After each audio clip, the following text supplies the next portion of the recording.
Bom dia para todos e todas, mais uma vez, agora com a gravação iniciada. A gente tem como hábito sempre começar as nossas aulas com um quiz, né? Uma atividade de perguntas e respostas que tem como objetivo fazer-nos recordar do que a gente vivenciou na semana anterior, na aula anterior. Foi uma aula ministrada pelo Rodrigo, né, que nós estudamos sobre o tema Perdendo para Ganhar, lá em Filipenses 3, do verso 1 ao verso 8. Então, eu vou fazer a projeção aqui do nosso quiz, para a gente poder desfrutar desse momento, então, em que a gente faz aí as perguntas e respostas, com o intuito de tentar trazer à memória o que a gente vivenciou na semana passada, na aula passada. Então, vamos lá, pessoal. Estão todos prontos e prontas? Eu vou começar. Então, o tema era esse, né? Perdendo para ganhar, como eu já disse. Aula ministrada pelo professor Rodrigo na semana passada, dia 18/7, que teve como base aí a carta de Paulo aos Filipenses, do capítulo 3, do verso 1 até o verso 8. A gente está estudando esse ano, né, sobre o tema Cartas de um Prisioneiro, e a gente está aí provavelmente aí até meados de agosto, estudando Filipenses. Então a gente vai para as questões relativas a Filipenses aqui. Então a primeira questão que o Rodrigo trouxe para a gente aqui foi a seguinte: a quem o autor de Filipenses, né, o apóstolo Paulo, se referiu quando alertou a igreja para tomar cuidado com os cães? Então tem um trecho lá, nos versos entre 1 e 8, que o apóstolo Paulo fala isso. Ele está se referindo a quem com a expressão cães? Aí a letra A, as matilhas de cães que ficavam em Filipos. Letra B, aos guardas romanos que perseguiam a igreja. Letra C, aos judaizantes que associavam as práticas judaicas como um complemento para a salvação e dessa forma maculavam a doutrina da graça.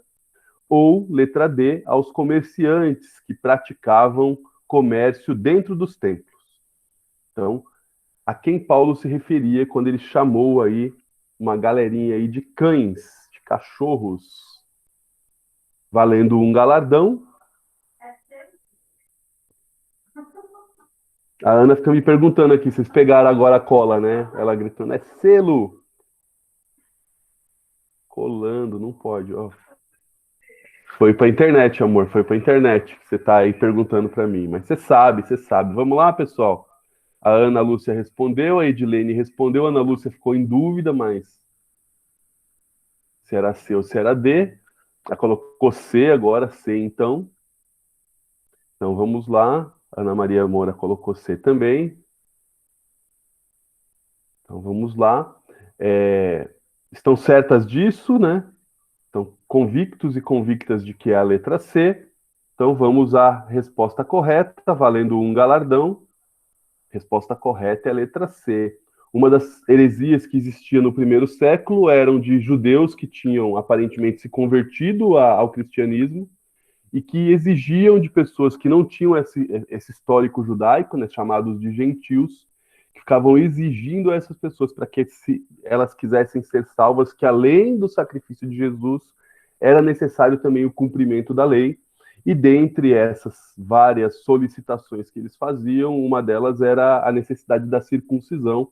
E Paulo, então, chama essas pessoas que tentam desvirtuar a fé, né, na graça de Jesus, na boa nova, no evangelho de Jesus, chama esses mestres judaizantes de cães.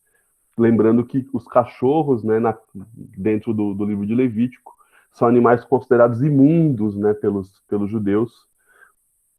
Está lá em Levítico a lista desses animais. Então, parabéns aos que acertaram. Vamos então para a nossa segunda questão, que diz o seguinte, valendo 2 galardões. Em nossa aula passada, tivemos a oportunidade de falar um pouco sobre a circuncisão e seu significado para a religião judaica. Qual seria esse significado? Letra A. Trata-se da garantia dada por Deus através do pacto feito com Abraão sobre fazer de sua descendência uma grande e eleita nação. Letra B. Significa que todo circuncidado, por ter cumprido a circuncisão solicitada por Deus, não necessita crer em Cristo para ser salvo. Letra C. Todo aquele que passou por circuncisão pode ser considerado cidadão romano. Ou letra D, a circuncisão é uma prática única para aqueles que tardiamente ingressam no judaísmo, é restrita aos prosélitos, que são os gentios que se convertem ao judaísmo. Então a Ana respondeu aí, já valendo 2 galardões. Coloquem aí a resposta de vocês.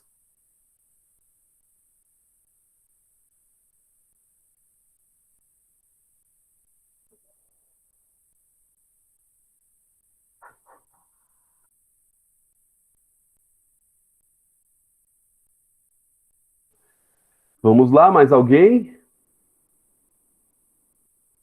Então, qual é a resposta certa? Colocaram aí, estão certas disso? Vamos à resposta certa. A resposta certa é letra A. Trata-se da garantia dada por Deus através do pacto feito com Abraão sobre fazer de sua descendência uma grande e eleita nação. Então, quando Deus estabelece a aliança com Abraão, ele determina a Abraão que se circuncide todos os da sua casa, inclusive o seu filho que nasceu, né? Como fruto dessa promessa também foi circuncidado. Então, esse era o símbolo dessa aliança de Deus com Abraão e que o povo judeu carregou isso no transcorrer da história e é realizado até hoje, né, pelos judeus, na religião judaica, é realizado até hoje. Ao 8º dia do nascimento de um bebê, ele passa por esse processo de circuncisão, por essa cirurgia, e todo aquele que se converte ao judaísmo também precisa realizar. Então não é algo exclusivo dos prosélitos, como tinha em uma das alternativas.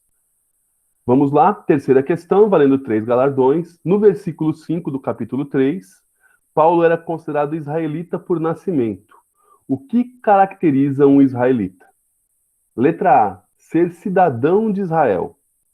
Letra B, por nascimento pertencer à descendência direta de Abraão, ou seja, a uma das 12 tribos de Israel.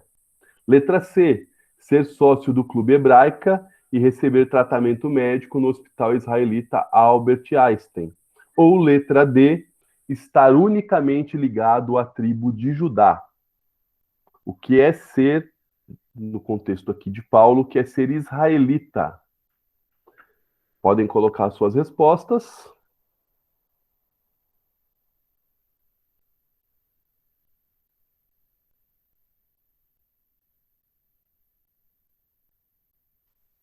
A Dida já respondeu.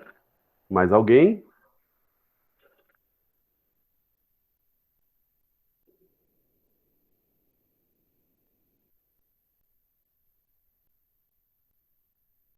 A Ana pediu para eu ler de novo. Então, a letra A, pessoal, ser cidadão de Israel, ou seja, nascer em Israel. Letra B, por nascimento pertencer à descendência de Abraão. Letra C, ser sócio do Hebraica e receber tratamento no Albert Einstein. Ou letra D, estar unicamente ligado à tribo de Judá, somente à tribo de Judá. Vamos lá.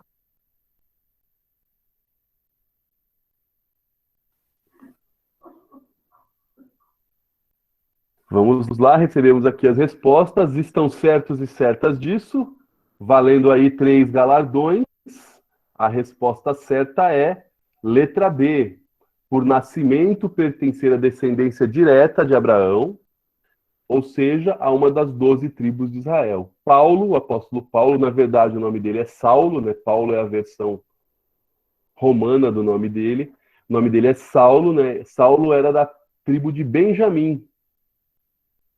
Por isso, inclusive, muito provavelmente o nome dele era Saulo, né? Que na verdade é Saul, em homenagem ao primeiro rei de Israel, que também era da primeira, também era da tribo de Benjamim. Muito provavelmente essa é a origem do nome do apóstolo Paulo, né? Saulo para os hebreus. Bom dia, Alex, seja bem-vindo também. A gente está no quiz aqui. Bom dia, Lu. Bom dia a todos. Tudo jóia? Então vamos lá para a nossa quarta questão, valendo aí os 4 galardões. Ainda no versículo 5 do capítulo 3, Paulo se intitulou no passado como fariseu. Escolham a alternativa correta sobre o que era ser um fariseu. Letra A. Eram membros de um partido ligado diretamente a Roma, composto de pessoas da alta classe de Israel. Letra B. Eram fabricantes de farinha da época que ofereciam sacrifícios na medida de efá da farinha. Letra C. Eram membros de um partido ou grupo judaico que se destacava pelo rígido cumprimento da Torá e observância da lei mosaica. Ou letra D. Eram os que vieram da cidade de Faros, na Grécia, por isso Faros, fariseu. Qual é a resposta certa? Coloquem aí as suas respostas.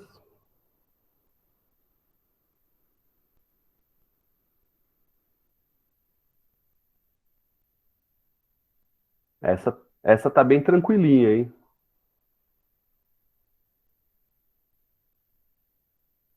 Ana Lúcia já colocou a resposta dela. A Dida também. Mais alguém, pessoal? Vamos lá. O que é ser um fariseu, né? Membros de um partido ligado a Roma, letra A. Fabricantes de farinha da época, letra B.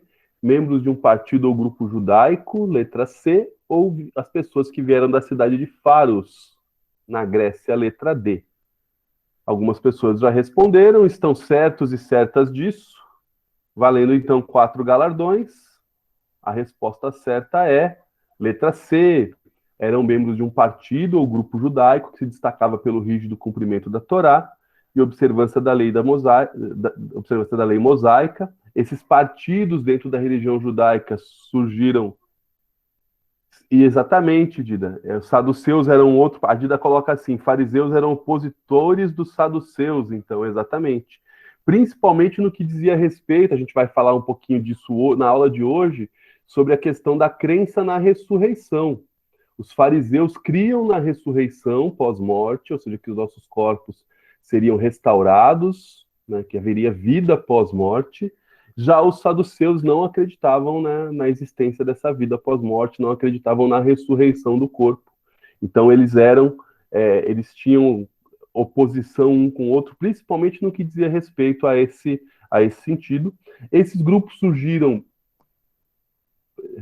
judaicos surgiram naquele período chamado como período interbíblico, né, que é o período que a gente não tem registro bíblico, né, escritos bíblicos da nossa Bíblia nesse ponto, em que esses partidos foram surgindo, e os fariseus acabaram surgindo nesse ponto para responder a uma necessidade do povo de não pecar em função da idolatria, e, consequentemente, eles criaram uma série de regras para determinar quando você cumpria a lei ou quando você não cumpria a lei. Então, por exemplo, a lei fala para não trabalhar no sábado. Eles determinavam várias regrinhas para dizer o que era permitido no sábado e o que não era permitido no sábado, o que era considerado trabalho no sábado e o que não era considerado trabalho no sábado. Então, a gente tem, por exemplo, hoje, alguns judeus ortodoxos que trouxeram essa tradição farisaica. Hoje, por exemplo, em Jerusalém, nos dias de sábado, os elevadores não têm ascensorista, por exemplo, por causa de uma dessas regrinhas. E os elevadores, além de não terem ascensoristas, você também não aperta o botão. Você entra e o elevador vai parando de andar e andar, porque ao apertar o botão do elevador consideraria trabalho aos sábados. Então, eles criaram uma série de regras para evitar descumprir a lei, né? Eles focavam muito na questão da letra da lei. Então, boa resposta de vocês aí. Vamos para a nossa última questão, valendo aí 5 galardões. Diz assim, ó, no último versículo estudado, que é o verso 8 do capítulo 3 de Filipenses, Paulo considera que tudo que conseguiu, viveu e acreditou no passado é lixo, diante da preciosidade de Cristo. O que podemos aprender com Paulo? Aqui é uma questão mais prática, né? Que a vida é bela e o passado não importa, essa é a letra A. Letra B, que devemos ter ideias e atitudes controversas aos ensinamentos de nossos pais. C, que os ensinamentos do seu mestre Gamaliel estavam maculados com costumes gregos. Ou letra D, após sermos salvos por Cristo, dia a dia, somos transformados pelo poder do Espírito Santo, a ponto de adquirirmos as características do nosso Salvador. Muitas vezes entramos em conflito com o nosso passado e percebemos que não há mais valor algum em nossas antigas crenças e concepções. O Rodrigo e as respostas grandes, né? Quase que eu não consegui ler tudo de tão longo que era. Então, qual é a resposta certa, né? O que Paulo...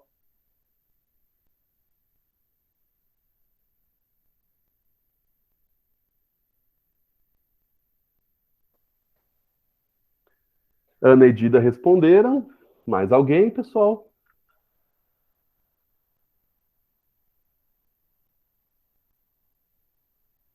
Estão certas disso, então valendo lá, pessoal, valendo os nossos 5 galardões. A Ana Maria colocou também, tá no mesma resposta. Valendo os 5 galardões, a resposta correta é a resposta longa, né? Após sermos salvos por Cristo, dia a dia, somos transformados pelo poder do Espírito Santo, ao ponto de adquirirmos características do nosso Salvador. É o processo de santificação. Muitas vezes entramos em conflito com o nosso passado e percebemos que não há mais valor algum em nossas antigas crenças e concepções.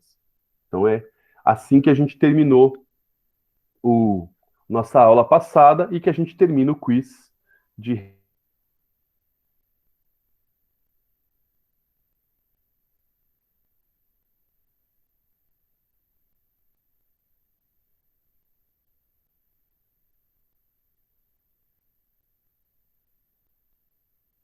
Desculpem, pessoal, caiu minha conexão, mas eu já voltei, tá?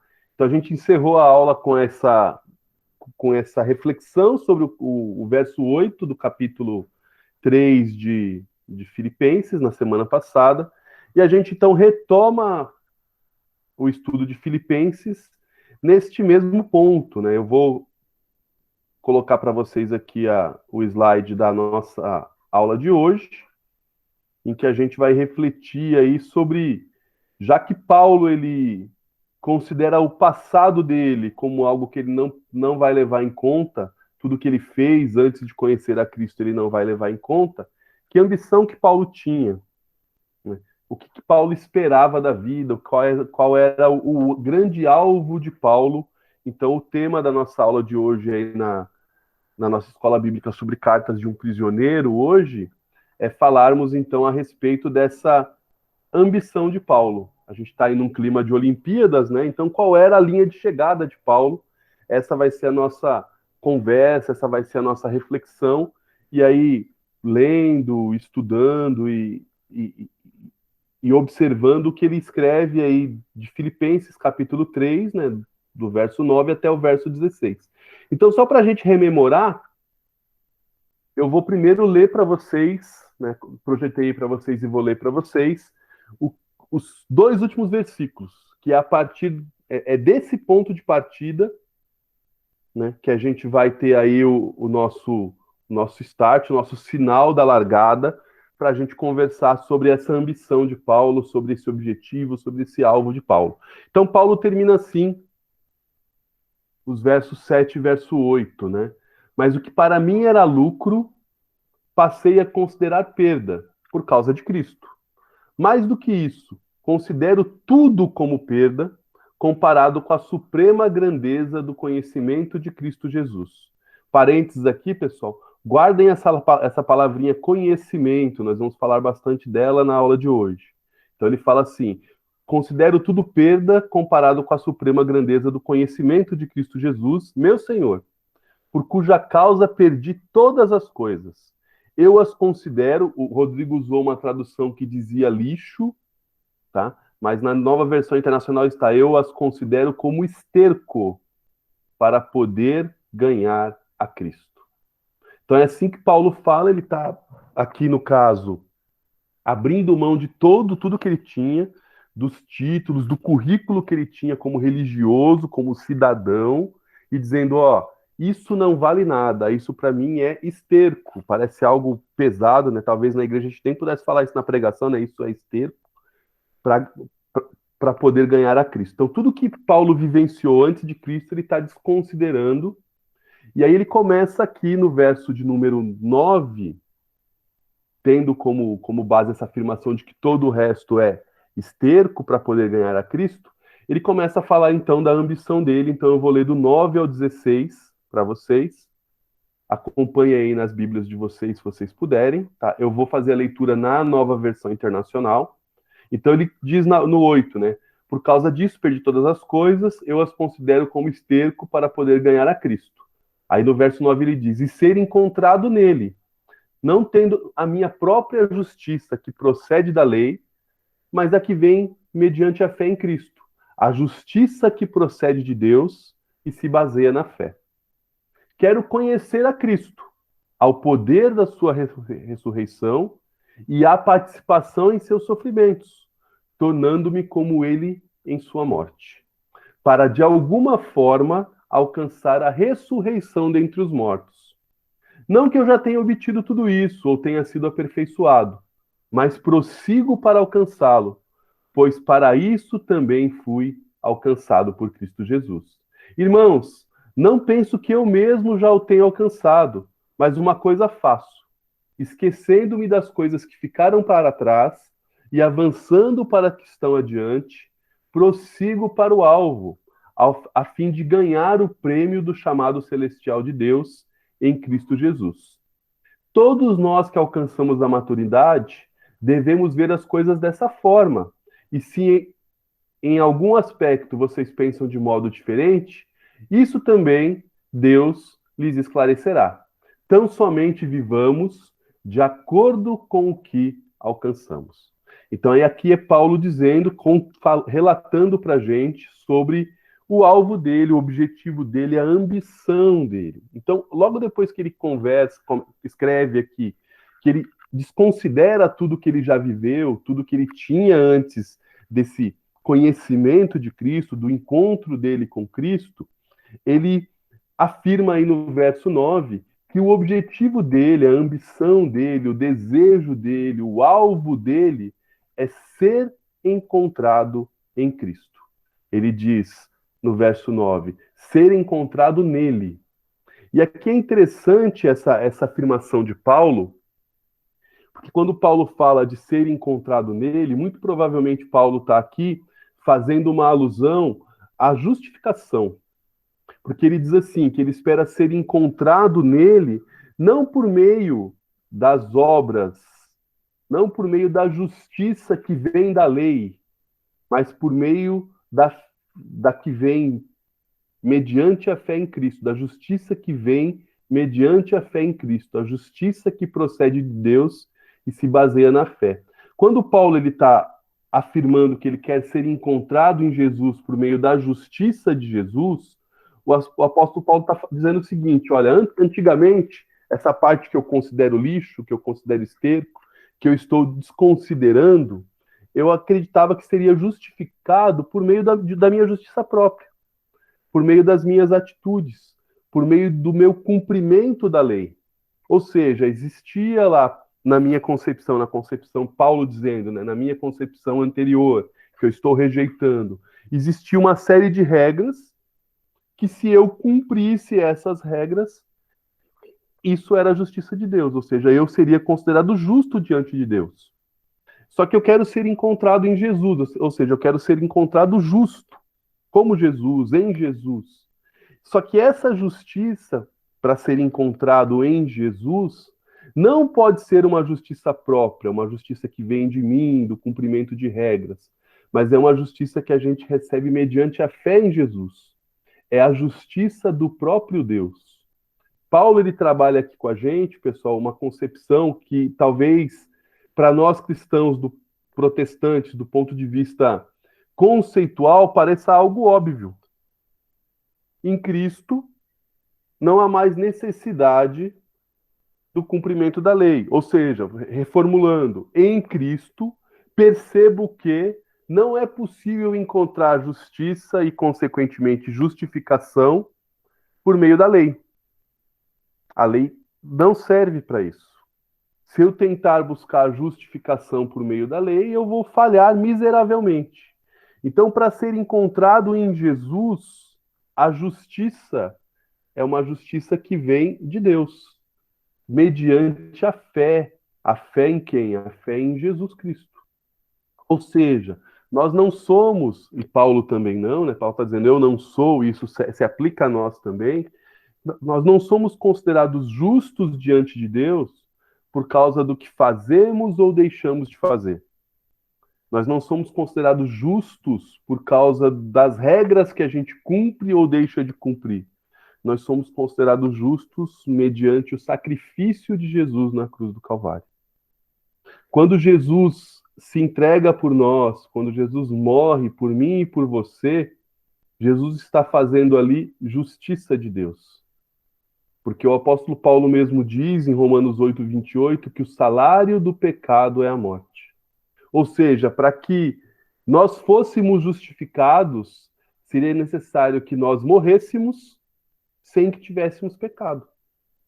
Como isso é algo impossível de ser realizado, de acontecer, precisou que Jesus, o próprio Deus, se fizesse um de nós, vivesse nesse mundo sem pecado, morresse naquela cruz, porque o salário do pecado é a morte, então ele está pagando o salário do pecado, para que nós tivéssemos acesso à vida eterna, para que nós fôssemos considerados justos diante de Deus. Então, tanto que em Romanos 8:28, a segunda parte diz, né, o salário do pecado é a morte, mas o dom gratuito de Deus é a vida eterna em Cristo Jesus. Então, nesse sentido, que Paulo está dizendo que como ele está renegando tudo que ele acreditava, tudo em que ele alicerçava a vida dele anteriormente, todos os títulos, todas as conquistas, todos os valores, ele deixou isso de lado. A partir daqui ele compreende que só pode ser declarado justo por meio de Jesus. E sabe, se vocês quiserem complementar, fiquem à vontade. Eu particularmente acho isso libertador. Embora a gente ainda viva no nosso meio, né, no meio cristão, evangélico, muitas e muitas pessoas que acreditam que para ser um seguidor de Jesus é preciso cumprir uma série de regras, uma série de requisitos, fazer um checklist e ir ticando, não faço isso, não faço isso, faço isso, não faço isso, não faço isso, faço isso. O que Paulo está dizendo não é isso, que só é possível ser considerado justo mediante Jesus.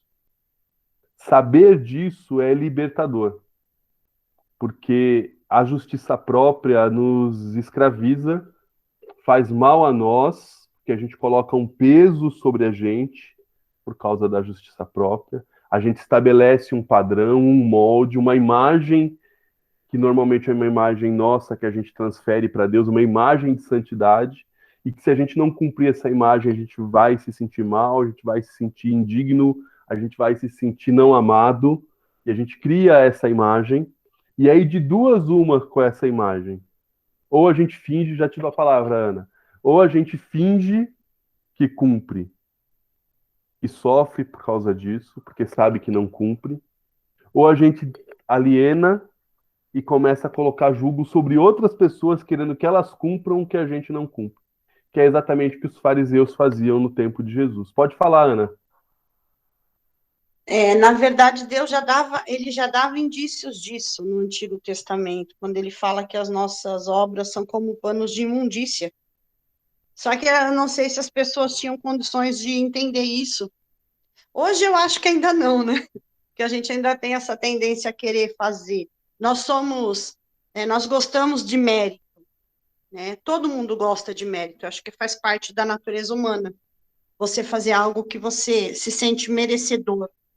Mas, né, desde aquela época, no Antigo Testamento, Deus já falava isso, é que eu acredito que o povo, né, não enxergava dessa maneira. Perfeito, perfeito, Ana. Exatamente. Deus já vem dando indícios disso no que a gente costuma chamar de revelação progressiva, né, desde o Antigo Testamento, apontando para isso. Mas nós temos dificuldade de compreender isso, né? E aí achei interessante a utilização da palavra mérito da Ana, que a Ana utilizou, né? Em momento algum o evangelho tem relação com essa palavra.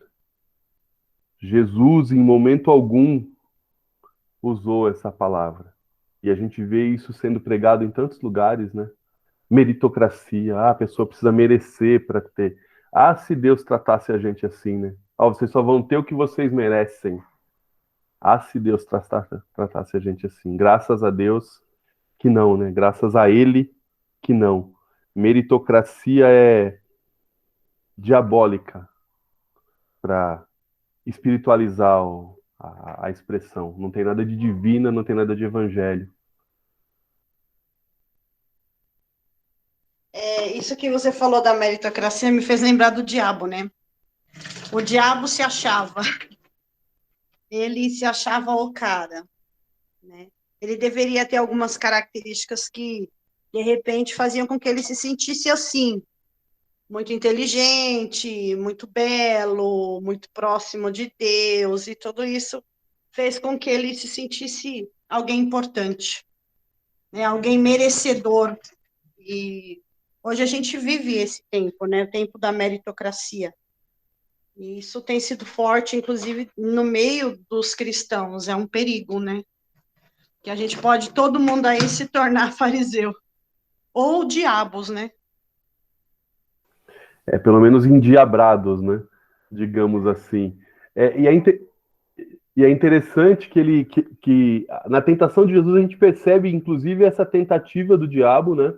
Ao tentar Jesus, de trabalhar essa questão com Jesus, né? Toda vez que ele diz, ó, se você não é o filho de Deus, então você merece comer do pão que você vai transformar a pedra em pão. Você não é o filho de Deus, então tem uma profecia lá que diz que se você tropeçar, os anjos vão vir e vão te socorrer. Então ele trabalha também com essa questão do mérito, porque ele sabe que a gente tem essa sede de ser reconhecido, de ser tratado como especial, porque se esforçou, porque se dedicou, né? E a gente tá, esse tempo que a gente tem vivido agora de Olimpíada, que muitos têm assistido, eu tenho também, esse discurso é cada vez mais presente, né? Olha, fulano é um guerreiro, fulano se dedicou, fulano se esforçou nesses 5 anos, venceu tudo e todos e conseguiu a medalha. Então, esse discurso está presente nas nossas vidas, né? E Paulo ele já refuta que não é por justiça própria a salvação.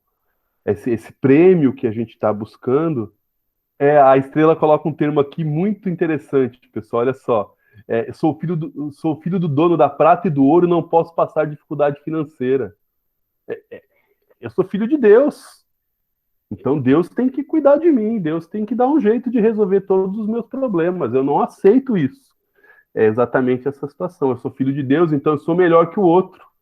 Se eu sou melhor que o outro, Deus tem que me tratar de forma especial.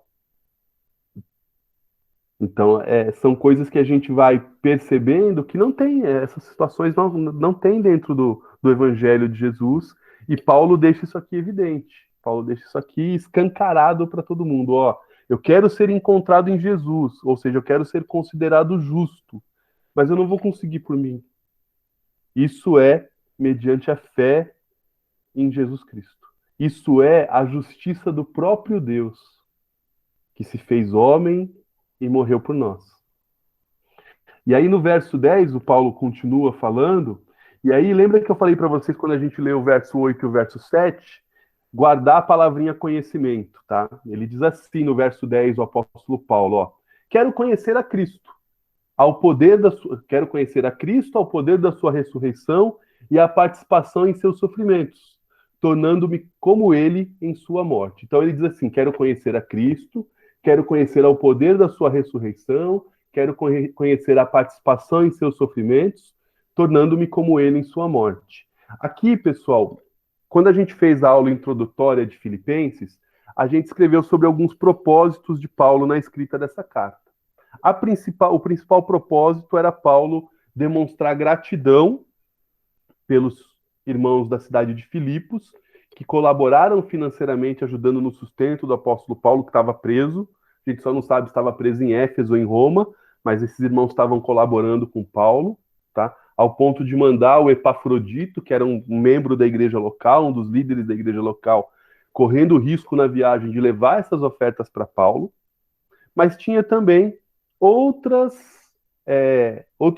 razões, outros motivos para Paulo também escrever a carta. Uma delas a gente viu 2 aulas atrás, que é também encaminhar, né, Timóteo e Epafrodito para a igreja de Filipos, né, elogiando-os e encaminhando-os como representantes de Paulo lá.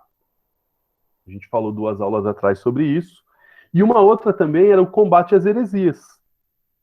Então, quando Paulo escreve assim, quero conhecer a Cristo, parece que Paulo não conhecia Jesus ainda. Talvez uma leitura mais desatenta dá essa percepção de que Paulo não conhecia Jesus. Eu quero conhecer a Cristo.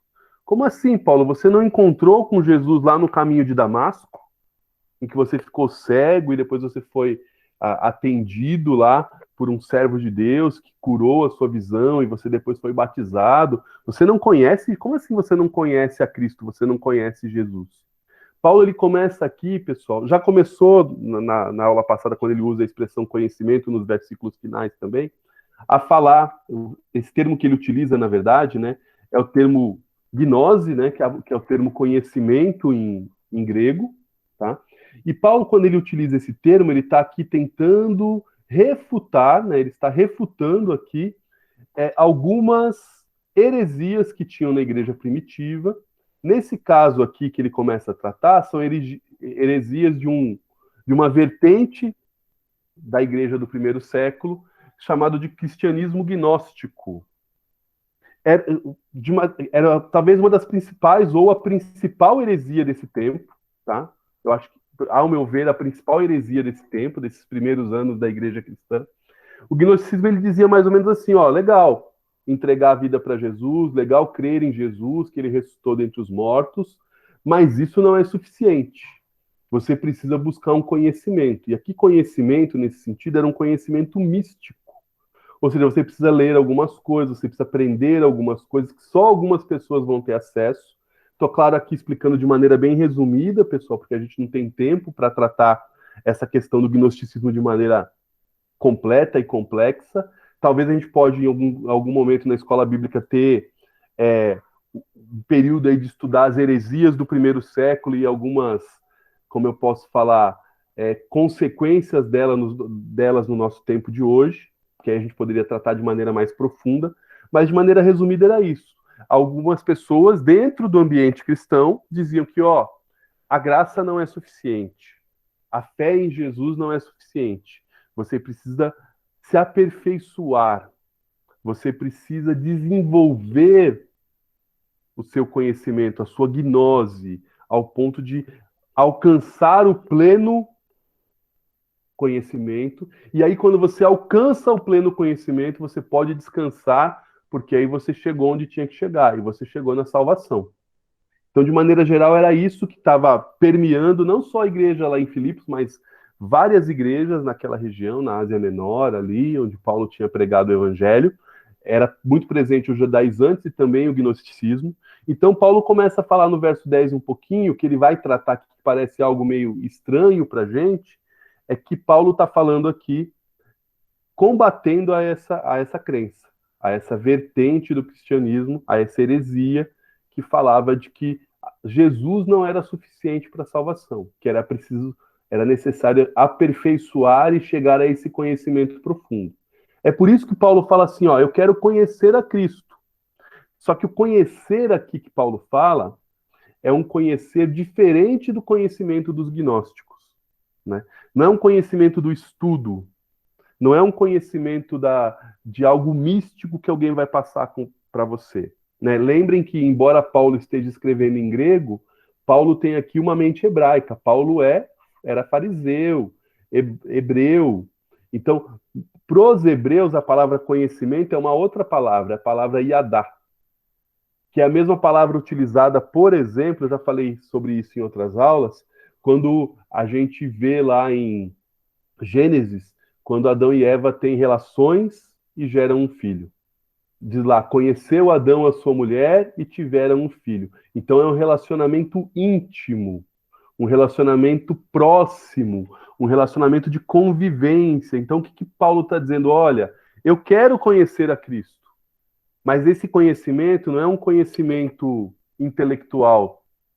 Esse conhecimento é um conhecimento relacional. É um conhecimento de vivência. Tanto que ele fala, eu quero conhecer a Cristo, quero conhecer o poder da sua ressurreição, quero conhecer a participação em seus sofrimentos. Então, o que Paulo está dizendo? Ó, conhecer a Cristo não é memorizar versículos. Conhecer a Cristo não é ler, não que isso seja algo ruim. Toda a Bíblia é 335 vezes. Conhecer a Cristo não é saber a letra da lei. Conhecer a Cristo é vivenciar o relacionamento com Ele. É participar da sua ressurreição. E aqui ele está fazendo uma alusão ao batismo também, né? De você ter a vida transformada por Cristo. É participar do seu sofrimento. Participar das dores que Cristo vivenciou. E aí ele termina, né, o versículo dizendo assim, tornando-me como ele em sua morte. Ou seja, relacionar-se com Cristo, conhecer a Cristo, é se relacionar com Cristo tanto ao ponto de você se tornar parecido com ele, na vida, na morte e na ressurreição. Pode falar, Ana. Quando você falou dessa palavra de conhecer a Cristo como Adão e Eva, eu fiquei pensando assim, mais do que essa questão de relacionamento, é você estar um no outro, né? Um dentro do outro. É um relacionamento tão íntimo que você se torna uma só, né? Como acontece com marido e mulher, a gente costuma dizer uma só carne. Você ser um só com o Espírito de Jesus, né? Isso é uma coisa muito profunda. Isso É uma coisa que a gente nem alcança. faz a gente entender, inclusive, melhor o versículo anterior que Paulo fala, quero ser encontrado nele. Sim, exatamente. É um imerso no outro, né? E isso é algo que a gente consegue fazer aí várias regras, várias normas, que na verdade mais afasta do que. Porque é uma coisa muito assim, a gente depende muito do Espírito Santo para fazer isso em nós. E se a gente se volta muito para as práticas, a gente meio que afasta o espírito, né? Eu falo, claro, que práticas sem a santidade, porque quando você é santo, as práticas acompanham, né? Então, eu não estou aqui dizendo que as práticas não, elas não existem, mas ela existe quando você já está imerso em Cristo. Acho que aí sim é válido. Isso, Né? até Seria isso. porque, até porque, como o próprio apóstolo Paulo falou, por nossa justiça própria, a gente não consegue esse conhecimento, não consegue essa imersão. É só mediante o Espírito Santo, só mediante essa fé em Jesus que a gente consegue. Perfeito, Ana, perfeito, perfeito. Mais alguém, pessoal, quer colaborar com alguma coisa? Fiquem à vontade.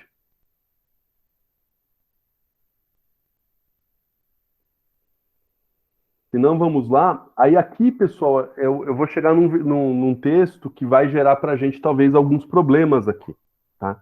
Porque o apóstolo Paulo fala assim, no 10 a gente acabou de ler, ele fala assim, ó, tornando-me como ele em sua morte, para de alguma forma alcançar a ressurreição dentre os mortos. Para alguns, talvez aqui, pessoal, essa tradução que a gente utilizou, que é a NVI, talvez passe uma ideia de que a ressurreição é algo que a gente ainda precise conquistar. Como é que a gente poderia explicar esse texto? Eu sei, Didoca, eu sei. Isso porque você nem postou lá, né, Didoca? Imagina se você tivesse postado, ia ser pior ainda. Mas vai passar isso, vai passar. Então, olha só, pessoal. Essa aqui é a tradução da NVI, tá? A NVT também tá assim, tá? Para que de alguma forma alcançar a ressurreição dentre os mortos. Eu trouxe outras traduções para a gente tentar entender melhor. Li também alguns comentários para a gente poder entender isso melhor. Então, uma outra tradução diz o seguinte, tá? A Almeida Corrigida Fiel. Para ver, essa é pior ainda, se de alguma maneira posso chegar à ressurreição dentre os mortos. Então, demonstra aqui uma aparente incerteza quanto à ressurreição, de que você deveria fazer algo para ressuscitar dos mortos.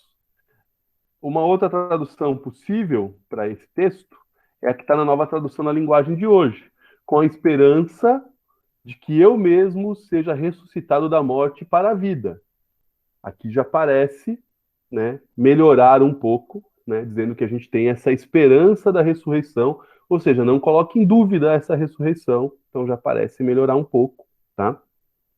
E uma outra tradução que eu peguei também É a tradução da King James, né?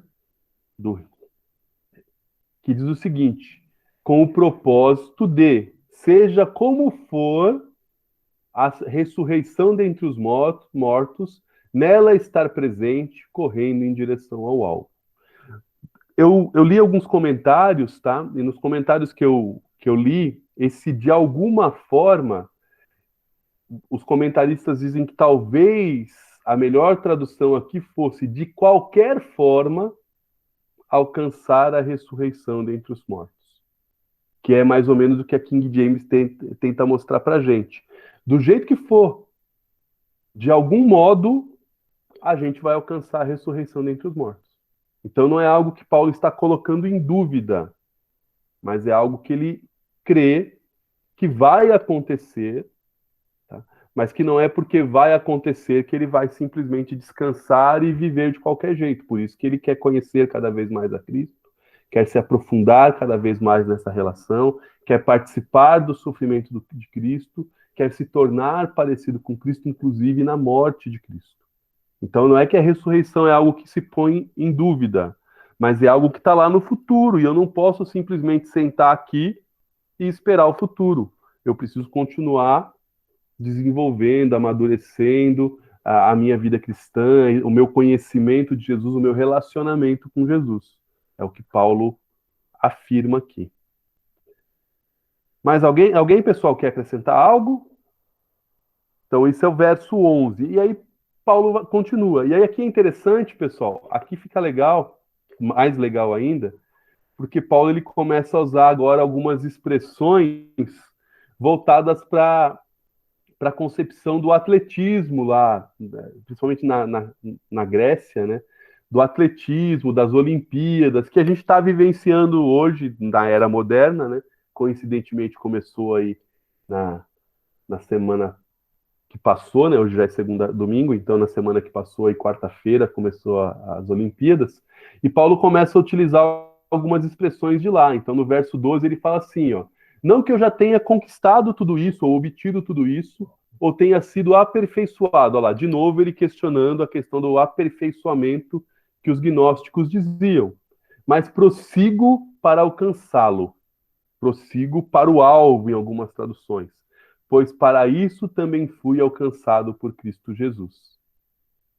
Ele diz assim, ó: não que eu já tenha conquistado ou obtido tudo isso. Vocês conhecem esse cara aí da foto? Alguém conhece? O primeiro aí que está na frente?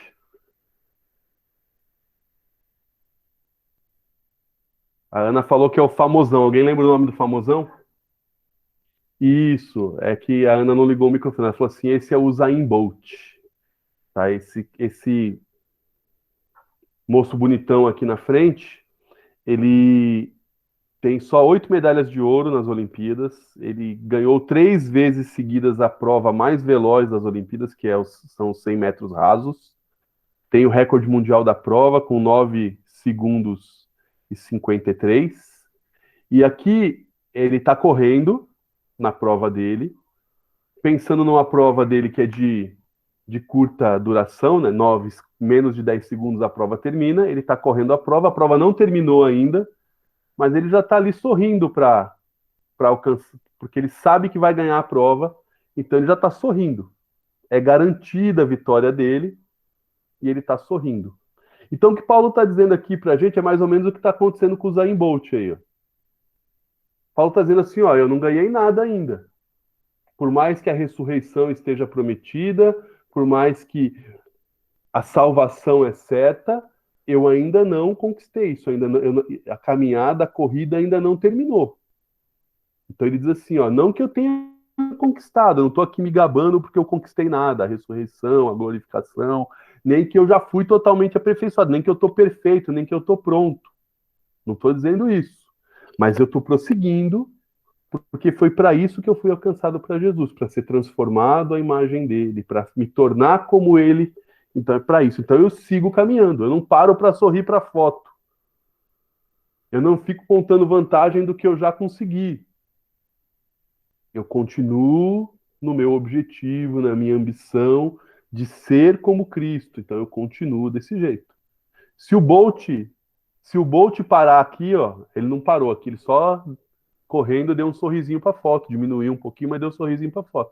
Mas se ele parar, o pessoal atropela, ele perde. Não que a gente perca, né, a salvação. Mas na vida Ô, cristã. Lu, Oi, Ana, pode falar. ó, só uma observação, ele não para sorrir para a foto, mas eu quero ser um cristão que corre assim, ó, sorrindo. Tá difícil, mas não é impossível.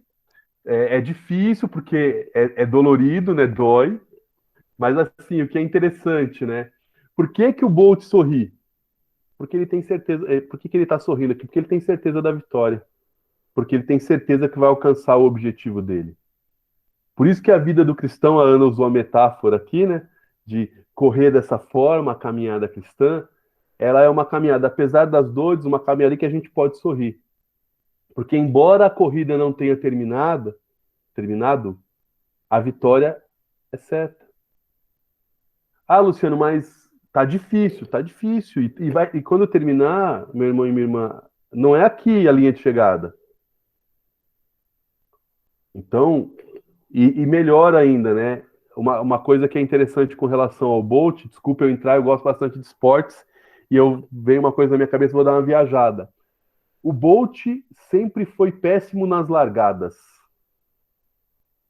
Ele sempre saiu atrás de todo mundo. Porque ele é alto e ele demorava para a explosão da largada na prova de 100 metros rasos. Então o pessoal saía algumas frações de segundo na frente dele. Meu irmão e minha irmã, não importa como foi a largada, o que importa é a chegada. E a chegada está garantida. A ressurreição, a glorificação, a vida eterna com Jesus está garantida. Então, apesar da dificuldade da corrida, a gente pode sorrir, como a Ana brincou aqui. A gente pode sorrir, porque está garantido. Então, Paulo está dizendo, ó, não que eu tenha conquistado ainda, não que eu tenha chegado à linha de chegada, não que eu tenha já recebido a medalha, a coroa, né? Porque na época dos gregos não tinha medalha, era coroa. Não que eu tenha recebido a coroa, mas eu sigo a minha caminhada. Eu sigo o meu objetivo. Eu prossigo para alcançar o meu objetivo. Porque é por essa razão que eu fui alcançado por Jesus. Jesus me alcançou para que eu me tornasse como ele. Pode falar, Ana Maria. Ah, eu lembrei de um hino. Vou cantar só um Pode pedacinho, cantar, tá? pode cantar. Quantos que corriam bem, já não mais contigo vão. Outros querem mais também, frios sem amor estão. Aí o hino continua, vem, ó vem, Jesus Senhor, enfim. Mas lembrei desse hino que fala que quantos, né, que começa a corrida e depois para, né? Por isso, de novo, né? Não importa a largada, né, Ana? Não importa a largada. O que importa é continuar a corrida. É o que Paulo está falando aqui. Prossigo para o alvo. Sinto saudade da Débora agora, porque ela fazia isso nas aulas dos adolescentes, quando ela era adolescente. Toda aula, Ana. Foi bom, foi bom. Com quem será que ela aprendeu? Toda aula ela lembrava de uma música e cantava falava alguma coisa, ela já começava a cantarolar lá no fundo Eles têm uma memória musical bem, nossa, fala uma coisa, já. e isso abençoa muito a gente, né? Porque ajuda a guardar essas verdades e ajuda a gente a perseverar, né?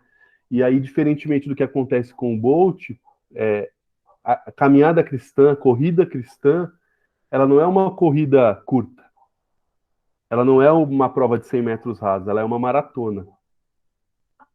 Então, não adianta sair correndo que nem um louco. Você pode acabar cansando. É preciso ser constante.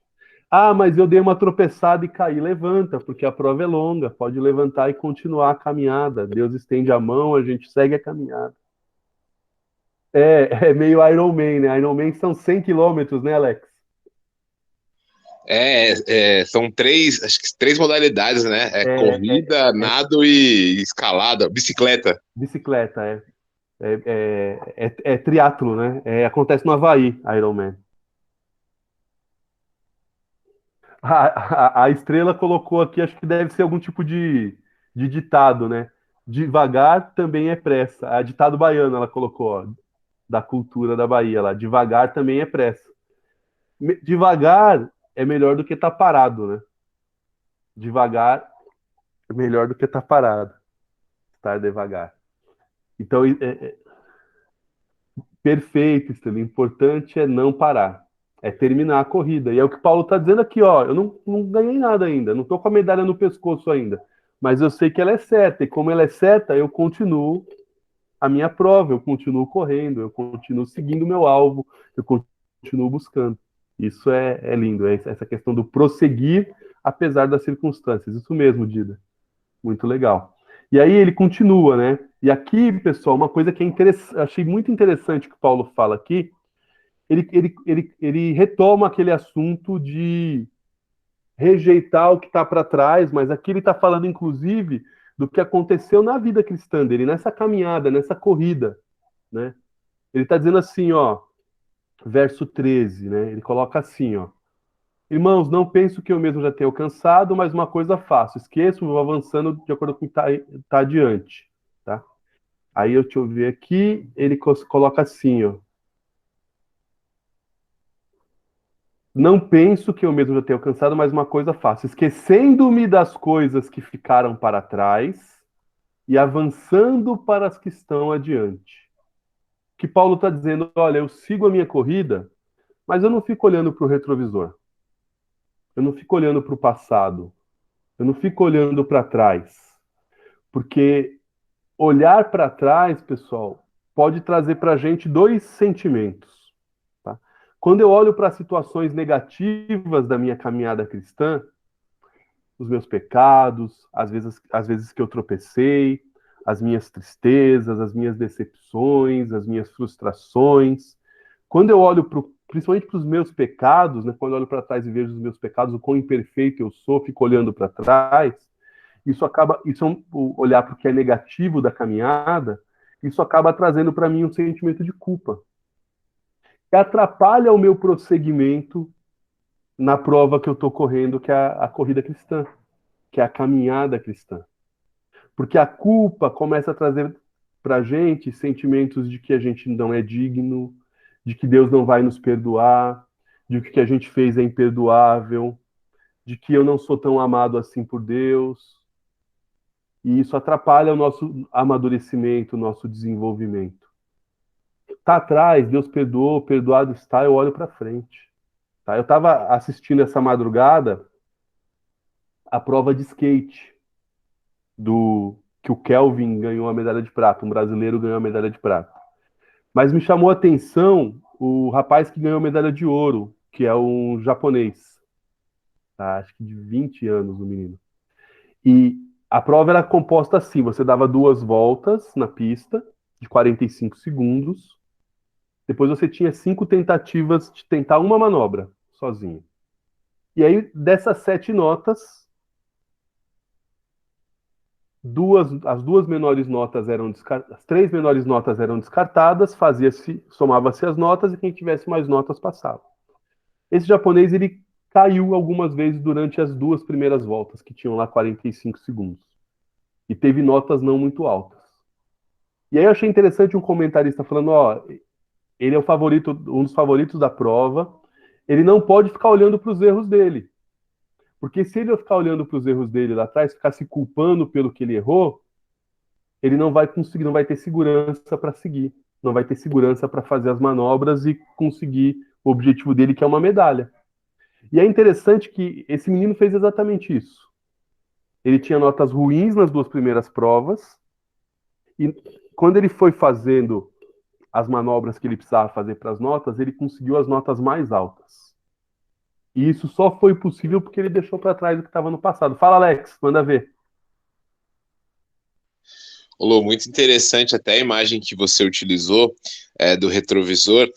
Eu estava vendo algum comentário, alguma mensagem a respeito disso, que até mesmo no carro, né? Por que o vidro do retrovisor é menor do que o para-brisa? Porque o para-brisa é onde nós temos que focar tudo que está acontecendo, e o retrovisor é só para você olhar de vez em quando o que passou, o que tá próximo, o que tá perto, né? Então, o foco, né? Se eu ficar olhando para trás e viver no que aconteceu, no que passou, no que eu errei, no que eu acertei, a gente esquece das coisas que vão vir, né? Que podem ser ruins ou boas. Então, a gente tem que ter isso muito claro, né? Não é porque eu vivi algo ruim lá atrás que minha vida vai ser toda baseada naquilo que eu passei e vice-versa. Então, acho que sempre buscando aquilo que o Senhor tem para nos ensinar, para nos oferecer e para nos mudar também. Muito legal. Perfeito, Alex. E aí, uma coisa que você falou que é importante também, tanto questões negativas, né, que podem atrapalhar com essa questão da culpa, quanto também o que a gente costuma chamar de conquistas, né, o que é positivo, porque traz muitas vezes na gente um sentimento de orgulho. Olha o que eu já fiz. E a gente fica vivendo o passado das conquistas do passado, do que a gente desenvolveu de intimidade com Deus no passado, e não vive o futuro. Ah, eu já li a Bíblia 10 vezes, eu sei a Bíblia toda. Para que ler a Bíblia? Eu já sei. Ah, eu já dei aula na escola bíblica aí, ó, 20 anos dando aula na escola bíblica. Para que ir na escola bíblica? Ah, eu já prego, para que eu vou ouvir pregação? Ó, eu não preciso de ninguém, porque eu me basto, eu já me desenvolvi, eu já sou maduro espiritualmente.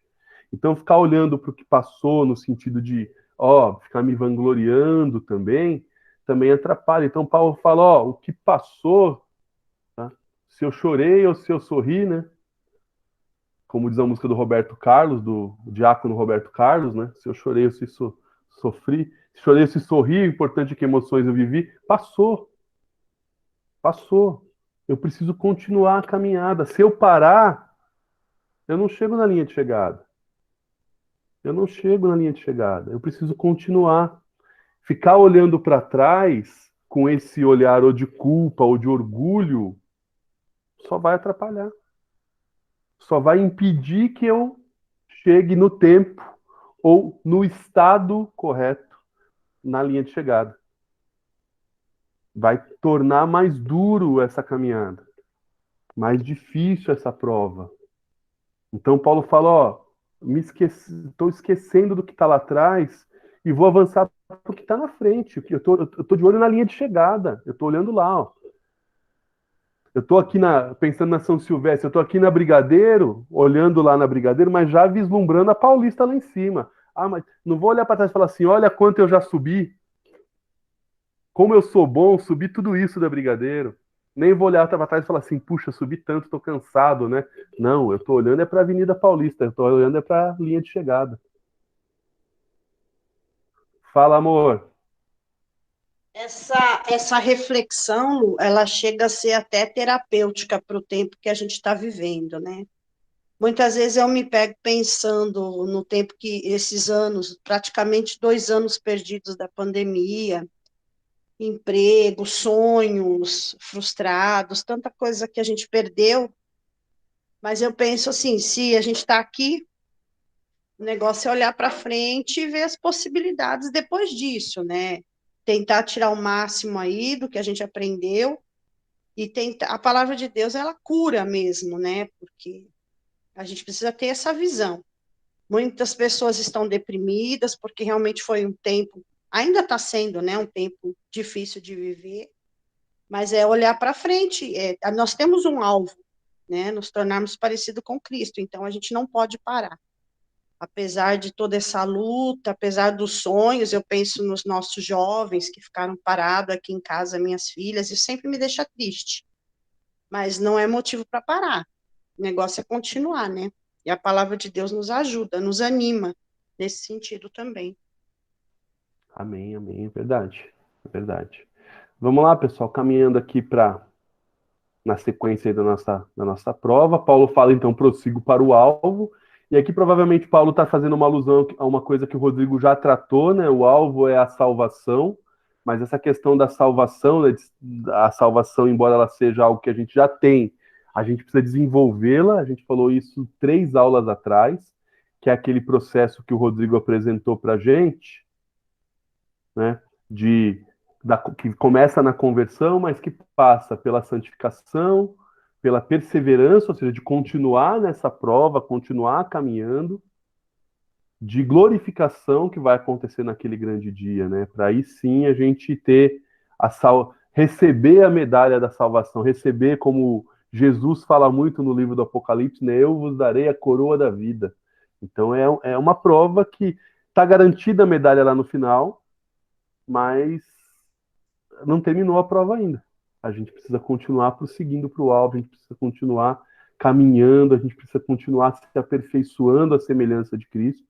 Como o Rodrigo falou também aulas atrás, né? Esse aperfeiçoamento é feito pelo Espírito em nós, mas a gente precisa, né?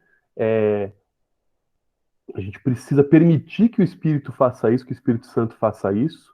Então, Paulo fala: prossigo para o alvo, a fim de ganhar o prêmio do chamado celestial de Deus em Cristo Jesus, que é ser igual a Jesus. Então, eu estou prosseguindo para esse alvo para ganhar o prêmio que está lá me esperando. Então, eu preciso continuar, eu preciso seguir me relacionando com Jesus, conhecendo Jesus intimamente, ainda que isso faça com que eu tenha que partilhar dos sofrimentos dele, fazer parte dos sofrimentos dele, mas eu vou vivenciar isso porque eu tenho certeza que a medalha está me esperando lá no final, que o pódio está me esperando lá no final. E aí no verso 15, eu acho muito legal uma coisa que Paulo fala, que parece destoar um pouco do assunto aqui, mas que eu acho lindo. Ele fala assim, ó, depois que ele fala dessa questão de prossegue para o alvo, que para ganhar o prêmio do chamado celestial, ele fala assim, ó, todos nós que alcançamos a maturidade devemos ver as coisas dessa forma. Que forma? De que a caminhada cristã, ela é enquanto a gente está vivendo aqui, que a gente precisa prosseguir, que a gente ainda não conquistou, que a gente ainda não recebeu a medalha, né? A gente precisa continuar, então, correndo a prova, prosseguindo para o alvo. E aí é interessante que Paulo ele está tão focado no alvo dele que ele fala assim, ó, se em algum aspecto vocês pensam de modo diferente, isso também Deus vai, isso Deus vai esclarecer. Isso Deus vai elucidar. Isso Deus vai tratar com vocês e vai deixar isso evidente na mente de vocês. Por que que isso me chamou a atenção, pessoal? Porque quando a gente tem maturidade, quando a gente desenvolve maturidade, Paulo está dizendo aqui que os Filipos tinham essa maturidade, Paulo também tinha essa maturidade. E aí, lembrando de novo, né, uma indireta para os gnósticos que falam dessa maturidade plena, o pleno conhecimento. Então, Paulo fala assim, ó, nós que temos maturidade, a gente tem capacidade de compreender essa verdade. Mas se a gente não compreender essa verdade, a gente consegue entender também, né, que verdade é essa, que Jesus é a verdade, que existem coisas que são prioridade e tem coisas que são secundárias. Então, o que é secundário, pessoal, eu não vou ficar discutindo com vocês, Deus vai esclarecer. Deus vai elucidar para vocês. Deus vai mostrar para vocês. E sabe o que eu fico pensando aqui, irmãos? A gente briga, quando eu falo a gente, eu falo a igreja evangélica de maneira geral, a gente tem algumas, é natural que a gente tenha algumas diferenças doutrinárias, alguns pontos de vista diferentes com relação a alguns aspectos da escritura, e a gente vive nessa bolha do o que é ortodoxia, o que não é ortodoxia. O que Paulo está dizendo, ó, o que importa é a gente compreender a verdade. Jesus é a verdade. O que é periférico, eu não vou ficar discutindo porque Deus vai elucidar, Deus vai esclarecer, Deus vai mostrar. Então eu não vou ficar brigando com meus irmãos evangélicos, por exemplo, os meus irmãos pentecostais, se, embora eu creia que não exista batismo no Espírito Santo, que nós somos selados na conversão, não vou ficar brigando por causa disso.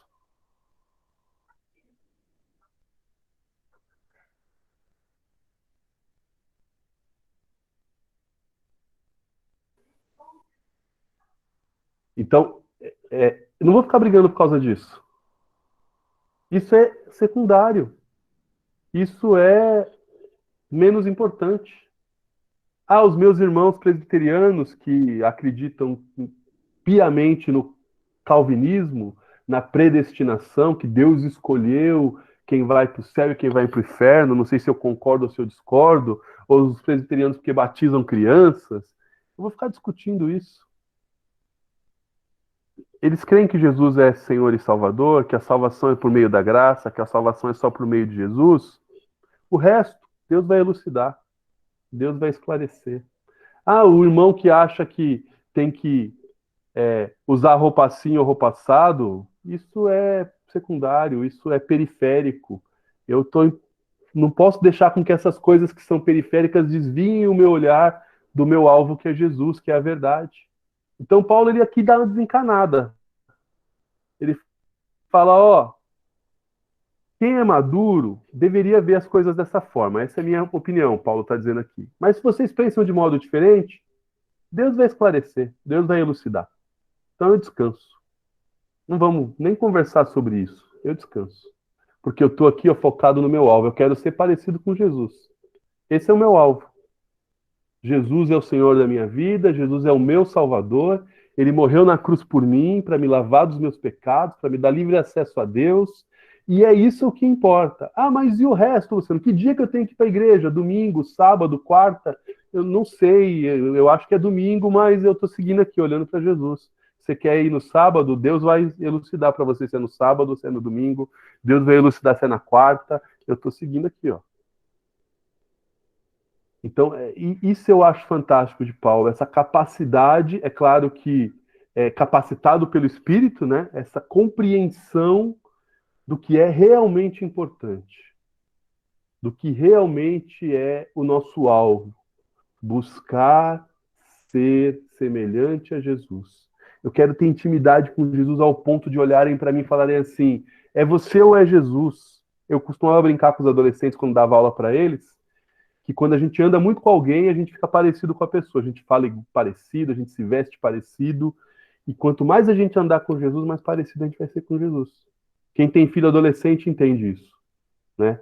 Adolescente se veste igual, fala igual, gira igual, os memes são os mesmos.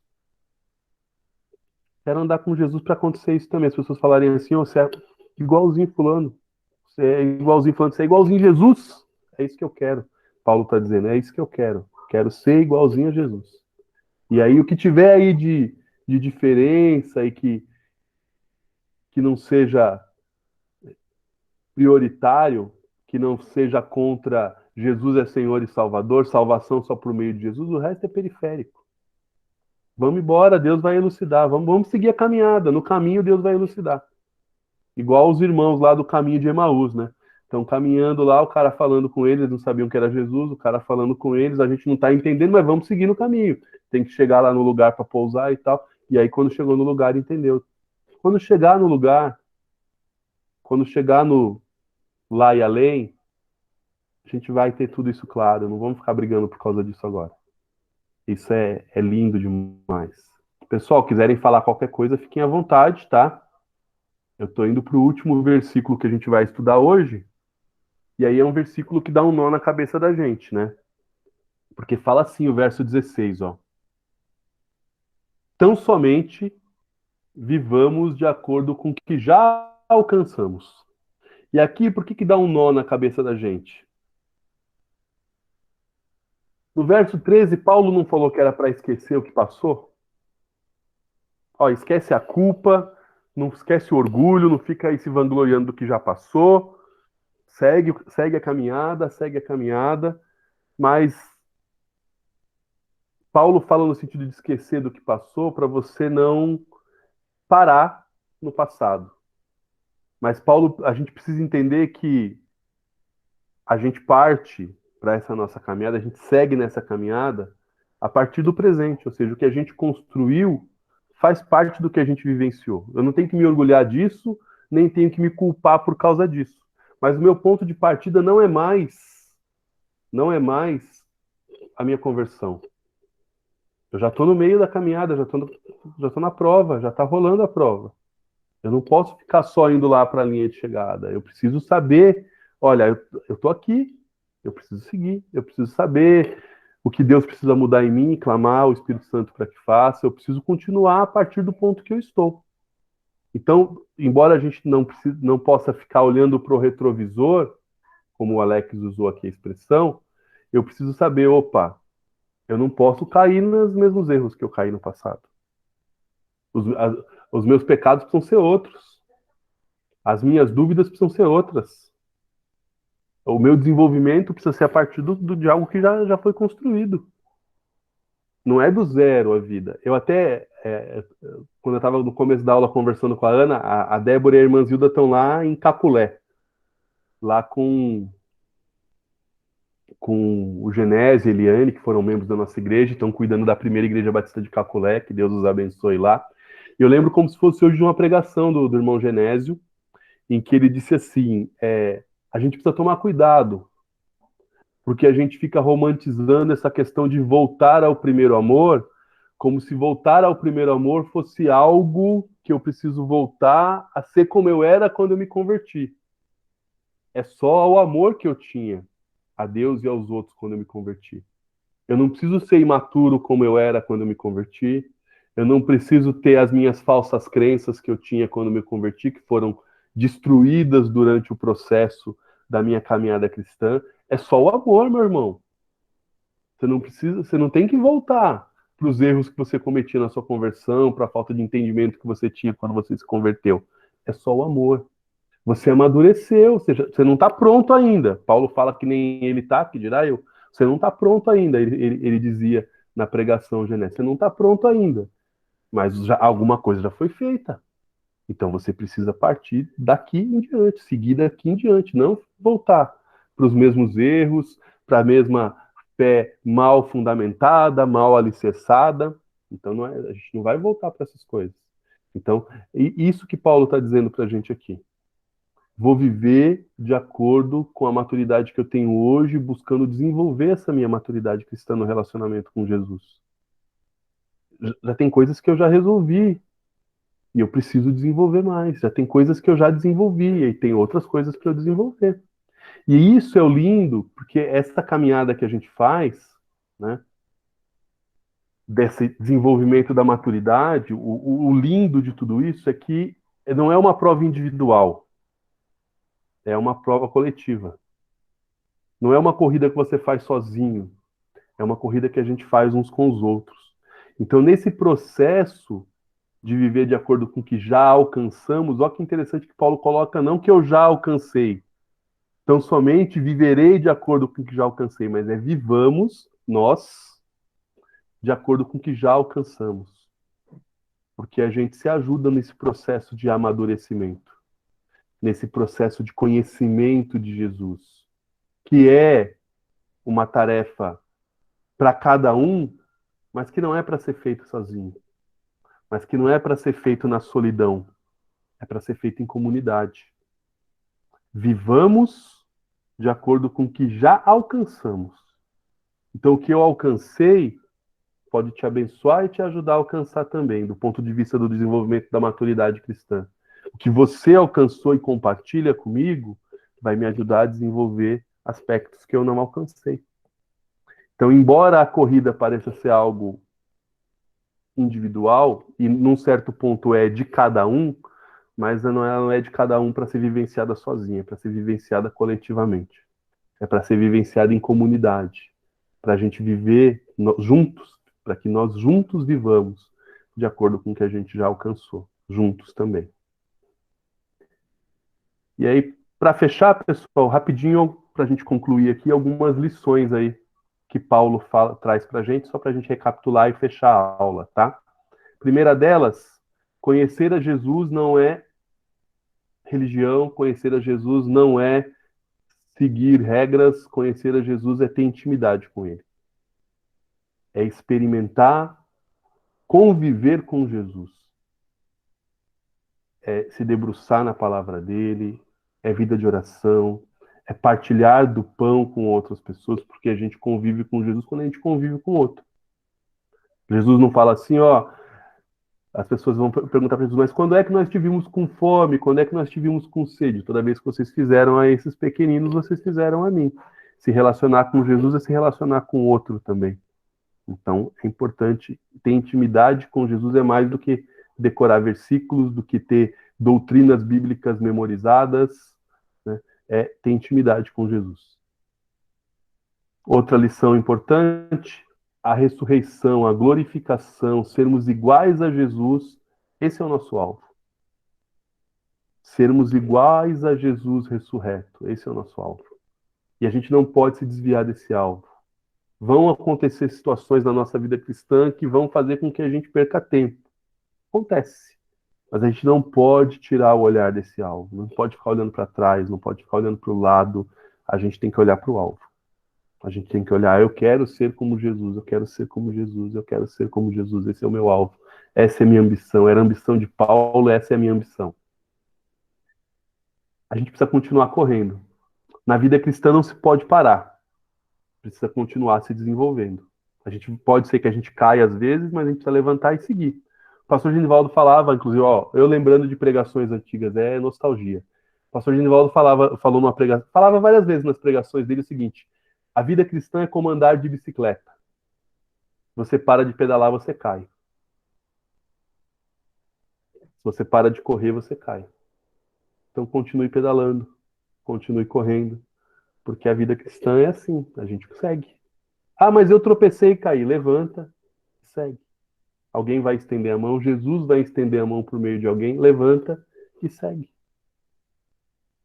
E, por último, mas não menos importante, para a gente diminuir a tensão da nossa corrida, entender o que é prioritário, o que é secundário, o que é periférico.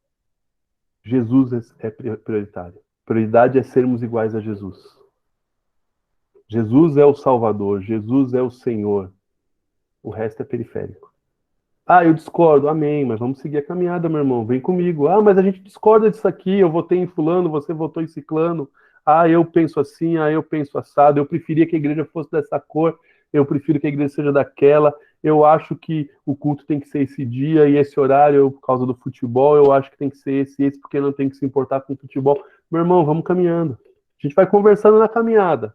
Não vamos brigar não, a gente vai se acertando na caminhada. Deus vai esclarecendo, Deus vai elucidando, e vamos continuar caminhando, vamos parar para discutir, vamos caminhando.